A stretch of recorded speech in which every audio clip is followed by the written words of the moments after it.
Now, before we get into editing, I want to differentiate between editing and proofreading. If you would like to write in your notes, editing refers specifically to content review, whereas proofreading refers to mechanical review.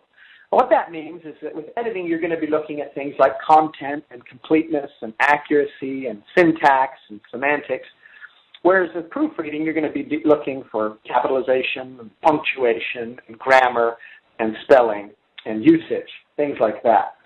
Now, I'd like to start off by recommending some specific references for this topic. Okay, for both editing and proofreading, these are some of my favorite. The Gregg Reference Manual, that's more for specifically grammar.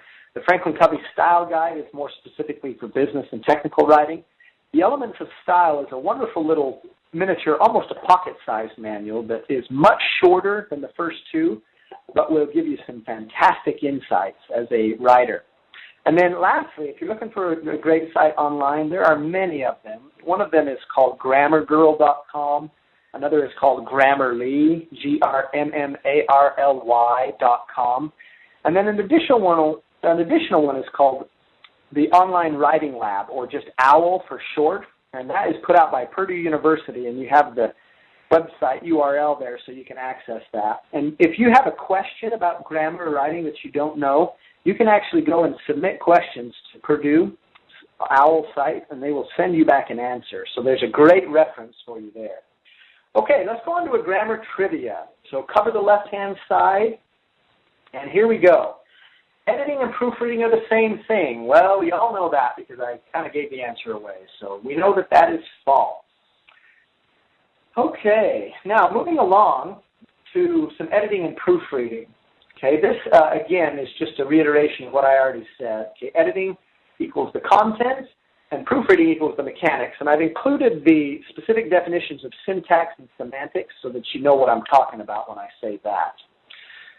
Okay, next, for grammar trivia, if you'll cover up the left-hand side, what does the word syntax mean in reference to writing? So those of you that already knew or that were quick studies on that last slide will be helped for this question.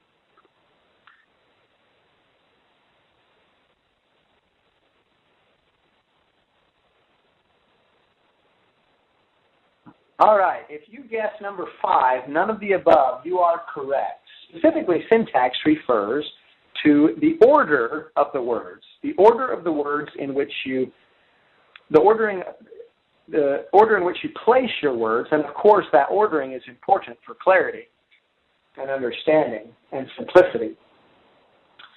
Okay, so the syntax here, the specific definition from the Oxford American Dictionary. And 4 keys to good syntax to help us to be effective. Number 1 is to use good grammar.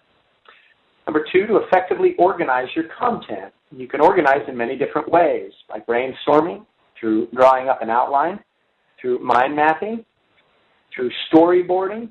A lot of different ways to organize, but when you are well organized, then you can design sentences and paragraphs and sections and chapters and entire books, if needs be, that have good syntax. We also want to edit for flow. When we are looking for good flow and good transition, that will help us make good decisions with our framing our syntax. And reading is a huge skill that will help you to become a better writer when it comes to organizing your syntax. Because when you read, you see and observe how professional writers organize their syntax, organize their words, and then you can make little distinctions that will help you and inform your own writing style when you go and practice. Okay, next up comes another trivia question. So cover up the left side of your screen, and we have, what is Dr. Stephen R. Covey's habit number 2 in the 7 Habits model? This might seem totally unrelated, but I assure you we will draw a vital link.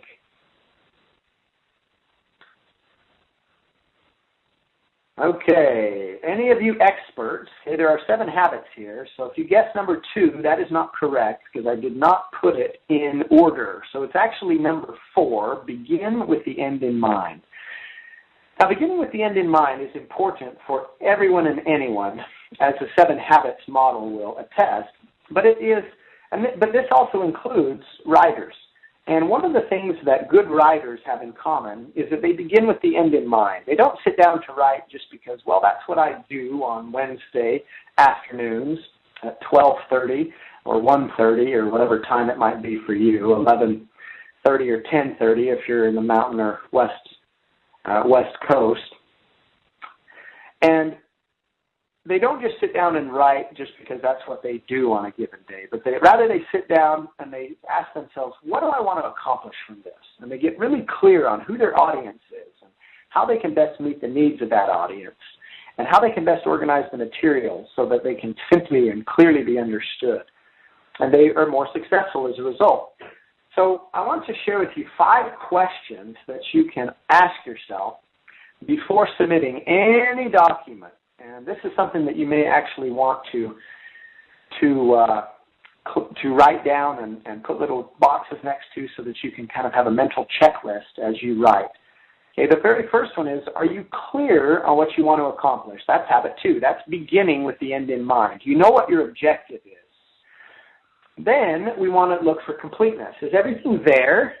After which we check for accuracy. Is everything that is there correct? Or do I need to send an email or make a call or check in a reference guide or look up online to ensure the accuracy of any of my data? Next, have you effectively tailored your message to your audience? Every audience is a little bit different. If I'm writing 5 letters to 5 people on the same subject, I'll still have 5 different letters, and I'll make little syntactical and little personal changes based on what will best meet the needs of the audience. Then lastly, last 2, and I apologize, I forgot to change your slide. It's actually the 6th question. If you've been counting up, you'll notice that mistake. Number 5 is, have you gotten rid of gobbledygook? Gobbledygook is simply the unnecessary fluff that often appears in our language.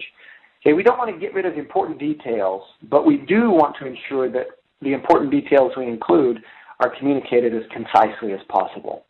So instead of saying, please be advised, my good friends, that the length of this seminar will last for 1 hour, and we will, blah, blah, blah. You can just say, the webinar will be an hour, and we cut right to the chase.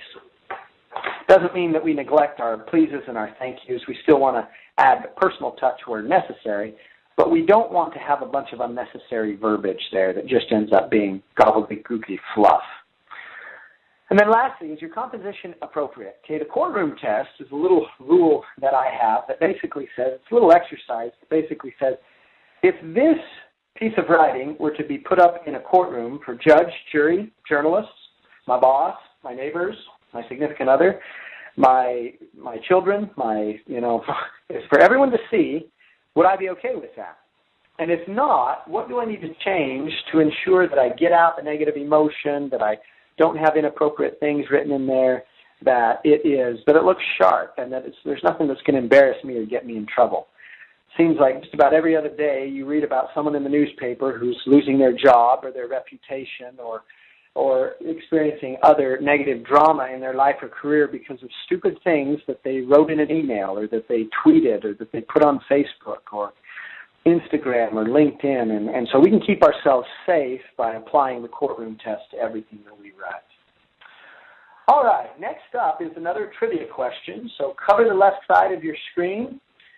And this is an editing trivia question.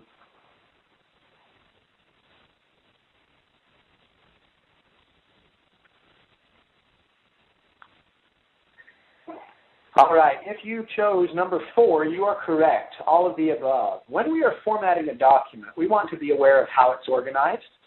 That's the key. Then that's the first initial key because we want to make sure that we're following a clear outline, that we're not just randomly presenting information, but that it has a clear outline or an agenda, just like this webinar does. And you'll remember the first slide that we introduced was an agenda so that you had an idea of what was to come. And then once I have that agenda or that outline, then I can follow that in the development of the rest of my material, and I can use both to help keep myself on track to accomplish my targeted objective. Number 2 is clarity. Clarity is king in the professional world. Okay, back when you were in high school or college, usually the rules were king. You had to follow the rules in order to get the grade on your paper. But in the professional world, clarity is king, and so much so that there are even some instances where you may bend a rule or break a rule on the altar of clarity. For example, there's an old rule that says, don't end your sentences with prepositions. Someone told that to Winston Churchill once, and he cleverly responded, that is something up with which I shall not put, instead of, that's something I won't put up with, which, of course, is much clearer than saying that is something up with which I shall not put. But the academic rule of not ending your sentences with prepositions precludes you from ending it with the word with, because with is a preposition. So I love that little story because it illustrates, Churchill used his own wit and cleverness to illustrate that there are times when it is actually wiser to bend or break a rule. Now, don't get me wrong, I'm not trying to give you permission to arbitrarily or whimsically break the grammar rules or the spelling rules or anything like that. Obviously, the rules are important still. They do hold an important role and place in the court. They're still like the prince or the princess or the duke or the earl or the vice president. But they must ultimately give fealty to the new king or queen on the throne, which is clarity. So we follow the rules unless the rules become unclear, and then we can break the rules as long as it is making it clear for the reader. Okay, 95% or more of the time, following the rules is going to be clearest, but there may be there will be a small percentage of the time, 1, 2, 3, 4, 5% of the time, where you may bend or break a rule. Okay, examples being writing one-sentence paragraphs for clarity and emphasis. You wouldn't do that in academic writing, but in business writing, it's actually a big help because your reader is more likely to read it, and it will draw attention to itself, and it will help you with clarity and organization. Okay, starting sentences with conjunctions. That's against the academic rules, but occasionally, for the sake of flow or readability, you might do it in business and professional writing. Okay, splitting infinitives is another example. Okay, to boldly go where no man has gone before. That famous line or mantra from Star Trek is that splits the infinitive. Okay, technically, the grammatically correct version should be to go boldly, not to boldly go. Splitting your infinitive simply means putting your adverb before the verb. An infinitive is a fancy grammatical term for a verb, and when I split my verb, it just means that I put an adverb before, which technically I should not do, but sometimes it's better that way. Sometimes it sounds better. Sometimes it provides better emphasis in areas where we want to highlight. So keep that in mind as you go through your own business writing. Follow the rules unless it becomes too unclear to do so, and then you can bend them towards clarity.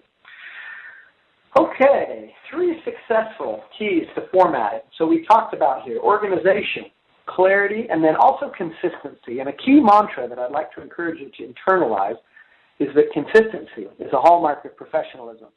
And whatever you're doing, if you start out doing something one way, it's usually good to continue doing it that way. That is called consistency, and it's one of the key hallmarks of professionalism.